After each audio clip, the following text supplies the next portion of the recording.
morning to one and all.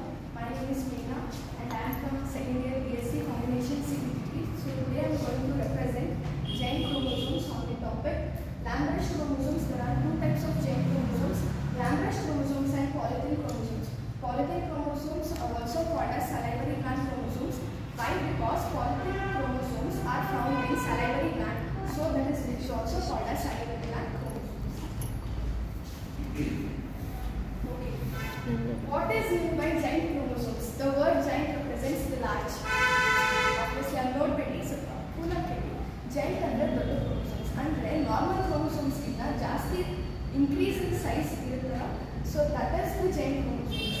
It says the giant chromosomes are the chromosomes which are very large in size as compared to the normal chromosomes. Normal chromosomes ginta size ಜಾಸ್ತಿ irutte and they are also called as mega chromosomes. These chromosomes are very long and thick in volume. Appearance during metaphase than chromosomes, hence they are also called as giant chromosomes. These giant chromosomes are of two types, Lamb-Rush and polyethylene chromosomes. Next, coming to the first one, Lamb-Rush chromosomes. Actually, I have got two.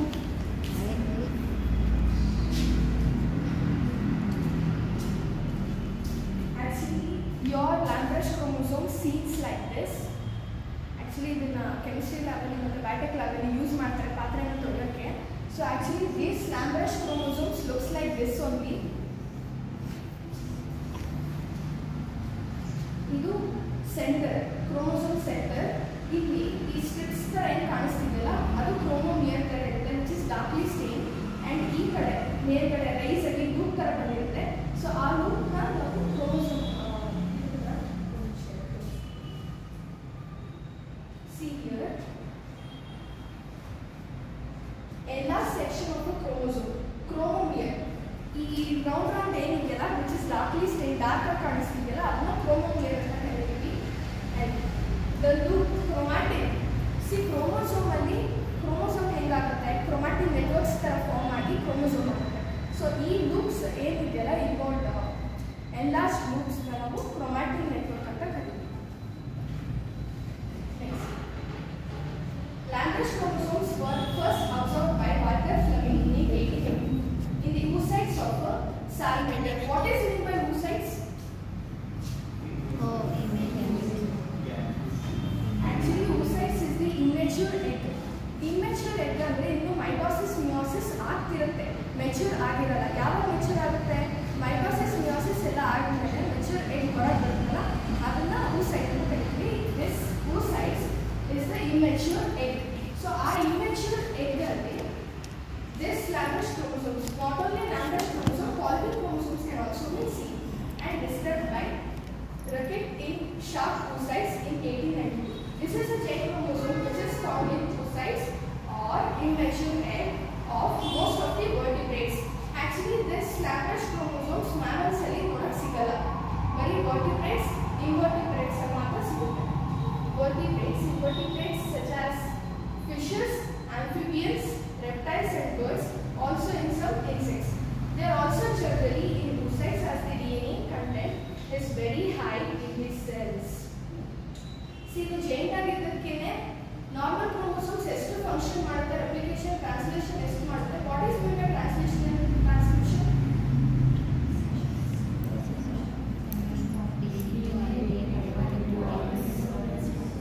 Translation is the DNA to RNA.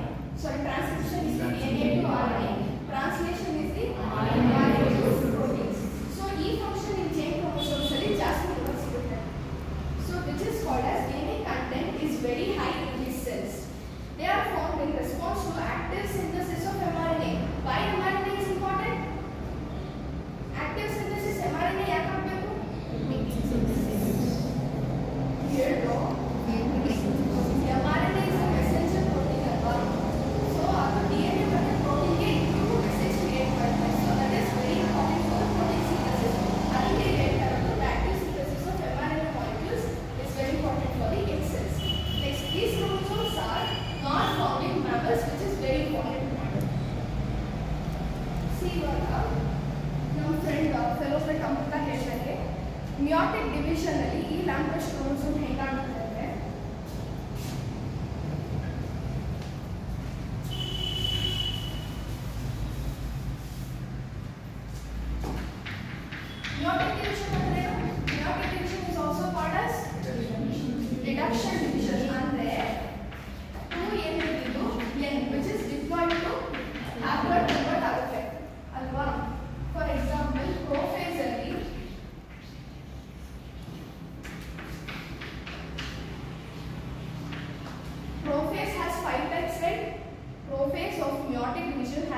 Types. ಅದರಲ್ಲಿ ಡಿಪ್ಲೋಟಿಕ್ stage ಅಲ್ಲಿ ಈ chromosomes ಲ್ಯಾಂಬ್ರೆಶ್ structure ನ ತಗೊಳುತ್ತೆ. Lampbrush structure ಅಂದ್ರೆ formation of loops, chromomere loop formation of chromatid. ಈ ತರ structure ಯಾವಾಗ ಆಗುತ್ತೆ ಅಂದ್ರೆ ಡಿಪ್ಲೋಟಿಕ್ ಸ್ಟೇಜ್ ಅಲ್ಲಿ ಇದ್ದಾಗ ಮಾತ್ರ. ಅದು ಎಷ್ಟೊತ್ತಿರುತ್ತೆ ಅಂದ್ರೆ 200 days to 12 years. ಇಷ್ಟೊತ್ತು ಆ ಸ್ಟೇಜ್ ಅಲ್ಲೇ ಇರುತ್ತೆ, ಇಷ್ಟು ವರ್ಷದವರೆಗೂ. ಅದಾದ್ಮೇಲೆ ನಾರ್ಮಲ್ ಕ್ರೋಮೋಸೋಮ್ ಸ್ಟ್ರಕ್ಚರ್ಗೆ ವಾಪಸ್ ಬರುತ್ತೆ. ಸೊ ಯಾವಾಗ ಲ್ಯಾಂಬ್ರೆಶ್ ಕ್ರೋಮೋಸೋಮ್ ಸ್ಟ್ರಕ್ಚರ್ ಫಾರ್ಮೇಷನ್ ಆಗುತ್ತೆ ಅಂತ ಹೇಳಿದ್ರೆ meiotic, prophase, diplotic. Next actually first chromosome structure ಹೇಗಿರುತ್ತೆ, ಕಂಡೆನ್ಸ್ ಫಾರ್ಮ್ ಅಲ್ಲಿ ಇರುತ್ತೆ. ಈ ಸ್ಟ್ರಕ್ಚರ್ ಬರುವಾಗ ಡೆನ್ಸ್ ಅಂದ್ರೆ ಕಂಡೆನ್ಸ್ ಇದ್ದು ಡಿಕಂಡೆನ್ಸೇಷನ್ ಆಗುತ್ತೆ. ಡಿಕಂಡೆನ್ಸೇಷನ್ ಅಂದ್ರೆ ಸ್ವಲ್ಪ ರಿಮೂವ್ ಅಂದ್ರೆ ಕಂಡೆನ್ಸೇಷನ್ ಇದ್ದು ಲೈಕ್ ಲೂಸ್ ಡೆನ್ಸ್ಲಿ ಪ್ಯಾಕ್ ಇದ್ದು ಲೂಸ್ಲಿ ಪ್ಯಾಕ್ ಆಗೋದು ಸ್ಟಾರ್ಟ್ ಆಗುತ್ತೆ. ಅವಾಗ ಲೂಸ್ಲಿ ಪ್ಯಾಕ್ ಆದಾಗ ಏನಾಗುತ್ತೆ, ಲೂಪ್ ಫಾರ್ಮೇಷನ್ ಆಗುತ್ತೆ. ಕಂಡೆನ್ಸ್ ಇದ್ದಾಗ ಹೆಂಗೆ ಫಾರ್ಮೇಷನ್ ಲೂಪ್ ಫಾರ್ಮೇಷನ್ ಆಗಲ್ಲ. ಸೊ ಡೆನ್ಸ್ಲಿ ಪ್ಯಾಕ್ ಇದ್ದಾಗ ಕಂಡೆನ್ಸೇಷನ್ ಆಗಲ್ಲ, ಲೂಸ್ ಆದಾಗ ಮಾತ್ರ ಲೂಪ್ ಫಾರ್ಮೇಷನ್ ಆಗುತ್ತೆ. ಸೊ ಅದು lampbrush chromosome structure. Next so late meiosis ಎಲ್ಲ ಆದಮೇಲೆ 12 years ಅಥವಾ 200 days ಎಲ್ಲ ಆದಮೇಲೆ ಲೇಟ್ ಮಿಯೋಸಿಸ್ ಅಲ್ಲಿ ನಾರ್ಮಲ್ ಕ್ರೋಮೋಸೋಮ್ ಸ್ಟ್ರಕ್ಚರ್ಗೆ ವಾಪಸ್ ಬರುತ್ತೆ. Next they are generally smaller in size in case of invertebrates than vertebrates. Its lateral loops gives its characteristic lateral loops. Lateral loops gives its characteristic lamp brush-like appearance. Brush-like appearance. Lamp brush ಅಂದ್ರೆ clean ಮಾಡ್ತೀವಲ್ಲ, so ಈ structure ನೋಡಿ ಅದಕ್ಕೆ ಈ ಹೆಸರಿಟ್ಟಿದ್ದಾರೆ lamp brush chromosome. So this is the structure. Actually ಇಲ್ಲಿ maternal ಮತ್ತೆ paternal ಅಂತ ಎಂತ ಕೊಟ್ಟಿದ್ದಾರೆ?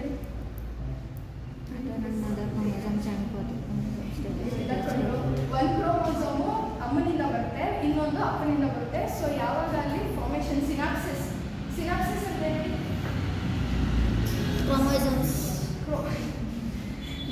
ಕ್ರೋಮೋಸೋಮ್ ಜಾಯಿಂಟ್ ಆಗಬೇಕಲ್ವಾ, ಇವಾಗ 2 ಬರಬೇಕಲ್ಲ. ಸೊ ಸಿನಾಪ್ಸಿಸ್ ಆದಾಗ ಮೆಟರ್ನಲ್ ಒಂದು ಪೆಟರ್ನಲ್ ಒಂದು ಬರುತ್ತೆ.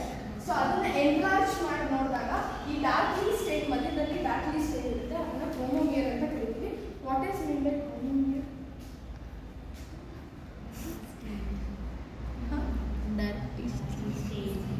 ಏನಿಲ್ಲ, ಅದು ಕ್ರೋಮ್ಯಾಟಿನ್ ಏನಿರುತ್ತಲ್ಲ ಅದು ಡೆನ್ಸ್ಲಿ ಪ್ಯಾಕ್ ಆಗಿ ಡಾರ್ಕ್ಲಿ ಅಂದರೆ ಕಂಡೆನ್ಸ್ ಆಗಿರುತ್ತೆ. ಕ್ರೋಮ್ಯಾಟಿನ್ ಕಂಡೆನ್ಸ್ ಆದಾಗ ಕ್ರೋಮೋಮಿಯರ್ ಆಗುತ್ತೆ ಅಷ್ಟೇ ಆಯ್ತಾ, ಅದು ಕ್ರೋಮೋಮಿಯರ್.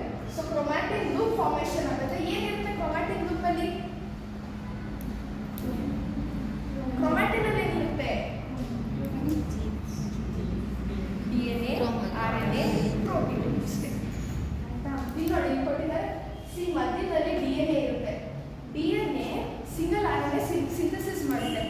ಆ ಸಿಂಗಲ್ RNA ಸಿಂಥಸಿಸ್ ಮಾಡಿಬಿಟ್ಟು ಮತ್ತೆ ಹೂ ಸ್ಟೆಬಿಲೈಸಸ್ the DNA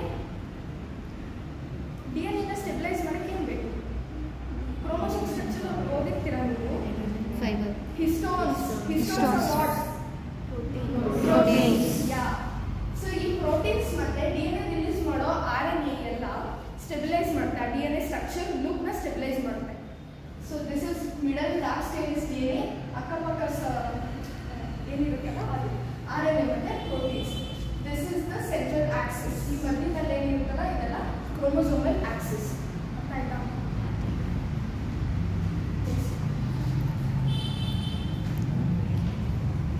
The longitudinal axis of chromosome from which the single DNA, numerous bed-like structures called chromosomes are arranged in the linear fashion.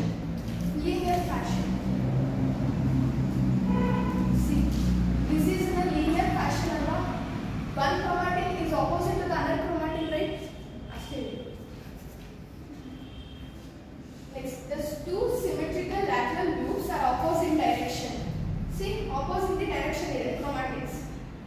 Next, emerge from each chromomere. ಈ ಒಂದು ಕ್ರೋಮೋಮಿಯರ್ ಇಂದ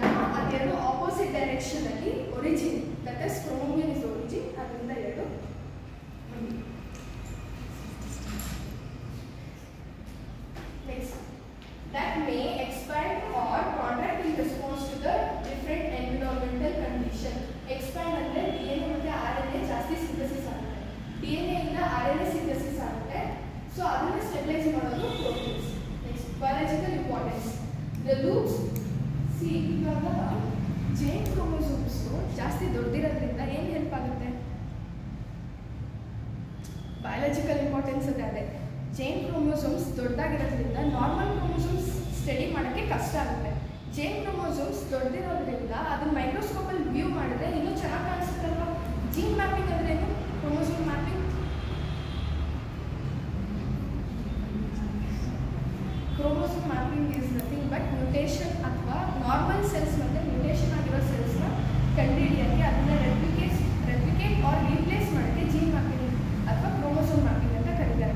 so ಈ ಜೇನ್ ಕ್ರೋಮೋಸೋಮಲ್ಲಿ ಅದು ಈಸಿಯಾಗಿ identify ಆಗುತ್ತೆ. Light ಮೈಕ್ರೋಸ್ಕೋಪಲ್ಲಿ ಇಟ್ಟರೆ ಅದು ಈಸಿಯಾಗಿ ವಿಸಿಬಲ್ ಆಗುತ್ತೆ ಮತ್ತು ಐಡೆಂಟಿಫೈ ಮಾಡೋಕ್ಕೆ ಈಸಿ ಆಗುತ್ತೆ ಅನ್ನೋದು ಇದು.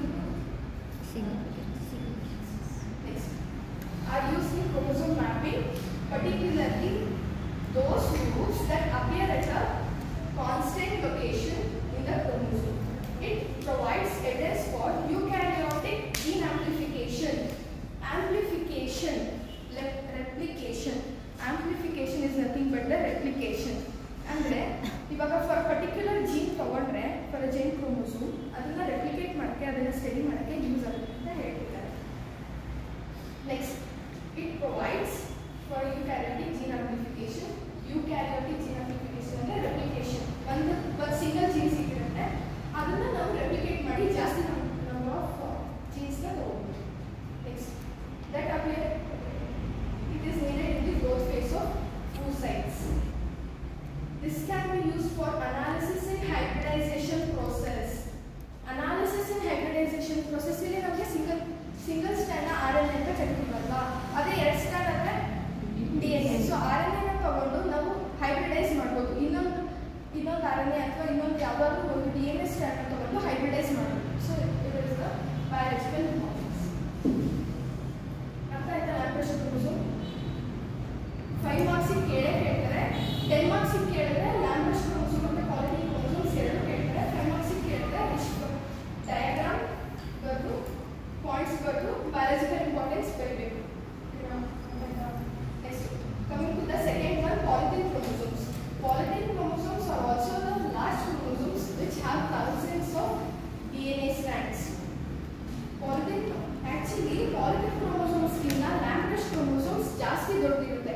ಮತ್ತು ಲ್ಯಾಂಬ್ರೆಸ್ಟ್ ಕ್ರೋಮೋಸೋಮ್ಸ್ನ ನಾವು ಡ್ರಾಸೋಫಿಲಾ ಫ್ರೂಟ್ ಫ್ಲೈ ಅಂತ ಕರಿತೀವಲ್ಲ ಅದರಲ್ಲಿ ನೋಡ್ಬೋದು. Next polyethylene chromosomes was first reported by Barbiani in 1881. Polyethylene chromosomes are found in reptilian flies, Drosophila. ಇಲ್ಲೂ ಕೂಡ ನೋಡ್ಬೋದು. They are commonly found in salivary glands. The cells are not divided. Poly ಅಂದ್ರೆ many. So ಜಾಸ್ತಿ number of ಇಲ್ಲೇ ನೋಡಿದಂಗೆ there are thousands of DNA strands. So polyteny ಅಂದರೆ ಅದೇ ಜಾಸ್ತಿ number of stands ಕ್ರೋಮೋಸೋಮ್ಸ್ನ ನೋಡ್ಬೋದು. ಅದಕ್ಕೆ ಅದನ್ನು ಪಾಲಿ ಅಂತ ಹೆಸರು ಬಂದಿರೋದು. So these are found in salivary glands. So ಅದನ್ನು salivary gland chromosomes ಅಂತಲೂ ಕರೀತಾರೆ. Next, polyethylene chromosomes are produced when repeated rounds of DNA replication without cell division forms a chain chromosomes. DNA replicate ಆಗುತ್ತೆ but cell division ಆಗಲ್ಲ. Cell division ಆದರೆ ಇನ್ನೊಂದು chromosomes ಬರುತ್ತೆ ಅಲ್ಲ ನಿಮಗೆ. ಸೊ ಆದರೆ ಇಲ್ಲಿ ಆಗಲ್ಲ, ರೆಪ್ಲಿಕೇಶನ್ ಆಗುತ್ತೆ ಬಟ್ ಹೊರಗೆ ಬರಲ್ಲ. ಅಲ್ಲೇ ರೆಪ್ಲಿಕೇಟ್ ಆಗಿ ಚೈನ್ ಕ್ರೋಮೋಸೋಮ್ ಆಗುತ್ತೆ. Without cell division form a chain chromosome. Polyethylene chromosomes at interphase are seen to have distinct thick and thin banding patterns which are also called as light and dark. So ಈ polyethylene chromosomes ಅಲ್ಲಿ ಎರಡು ತರ band ಮಾಡ್ತೀವಿ. ಒಂದು dark band, ಇನ್ನೊಂದು light band. ಈ dark band ಮತ್ತು light band ನ ಎರಡು ತರ ಡಿಫರೆನ್ಶಿಯೇಟ್ ಮಾಡ್ತೀವಿ. chromatic and achromatic ಅಂತ. chromatic is the euchromosomes, achromatic is the heterochromosomes. ಅಂದ್ರೆ ಈ euchromatic ಅಂದ್ರೆ ಏನಿರುತ್ತೆ ಅದು ಲೂಸ್ಲಿ ಪ್ಯಾಕ್ಡ್ ಇರುತ್ತೆ, loosely packed of DNA molecules. So ಅದು ಡಾರ್ಕ್ಲಿ ಸ್ಟೇನ್ ಆಗುತ್ತೆ. achromatic ಬಂದು ಲೈಟ್ಲಿ ಸ್ಟೇನ್ ಆಗುತ್ತೆ ಮತ್ತೆ RNA ನ ಇನ್ವಾಲ್ವ್ ಆಗಿರುತ್ತೆ. ಜಾಸ್ತಿ RNA achromatic ನಲ್ಲಿ ಇರುತ್ತೆ, ಜಾಸ್ತಿ DNA euchromatic ನಲ್ಲಿ ಇರುತ್ತೆ. euchromatic is dark stain, achromatic is light stain. Next, polyethylene chromosomes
readings ಅಂತ ಕೇಳ್ತಾರೆ. ಸೊ ಆ definition is very important.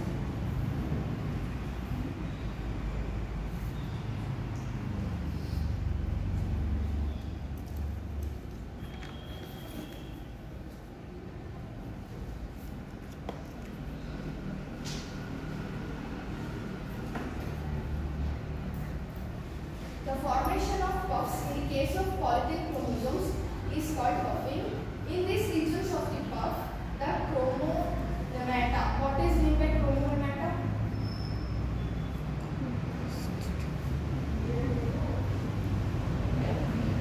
Chromonemata.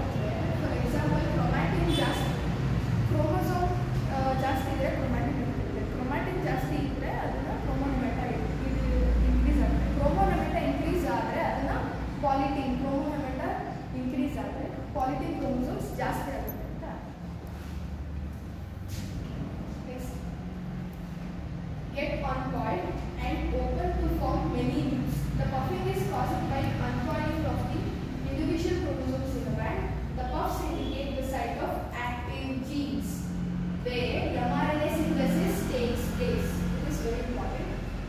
The chromonemata of puffs gives out a series of many loops laterally. The chromonematal loops appear as the rings are called as Barbiani rings.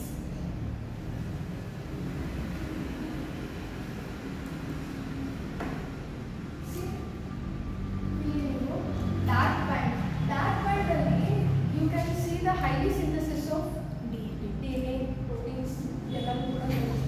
Light band alli RNA ಕಮ್ಮಿ RNA ಜಾಸ್ತಿ ಇರೋದ್ರಿಂದ light band ಅಲ್ಲಿ ಅಷ್ಟು synthesis ಆಗೋದಿಲ್ಲ.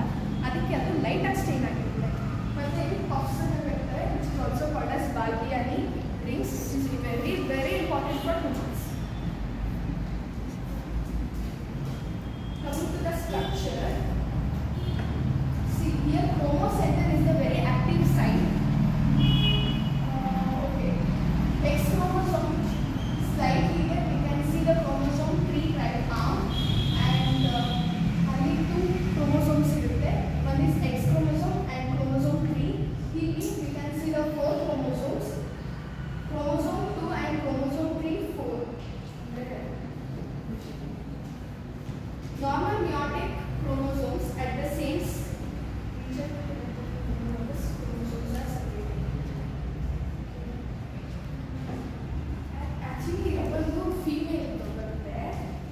ಮೇಲಿಗೆ ಬಂದರೆ X ಮತ್ತು Y 2 chromosomes ಬರುತ್ತಲ್ವಾ. Y ಬಂದರೆ ಇಲ್ಲಿ ವೈ ಇಲ್ಲ. ವೈ ಬಂದರೆ ಇಲ್ಲಿ ಕೂಡ ಅಟ್ಯಾಚ್ ಆಗಿರುತ್ತೆ. ಸಪ್ರೇಟ್ ಕ್ರೋಮೋಸೋಮ್ ಆಗಿ ಅದು ಬರೋದಿಲ್ಲ. ಫೀಮೇಲ್ ಅಂದ್ರೆ ಏನು ಎಕ್ಸ್ ಎಕ್ಸ್ ಅಲ್ವಾ. ಮೇಲ್ ಅಂದ್ರೆ ಏನು ಎಕ್ಸ್ ವೈ. ಇದು ಎಕ್ಸ್ ಎಕ್ಸ್. ಸೊ ಅಲ್ಲಿ ಎಕ್ಸ್ ಮಾತ್ರ ಬಂದಿರೋದು. ವೈ ಮೇಲ್ ಅದು ಬಂದರೆ ಇಲ್ಲೇ ಜಾಯಿಂಟ್ ಆಗಿರುತ್ತೆ. ಸೊ ಅದು ನೀವು ಗೊತ್ತಿಲ್ಲ ನನಗೆ.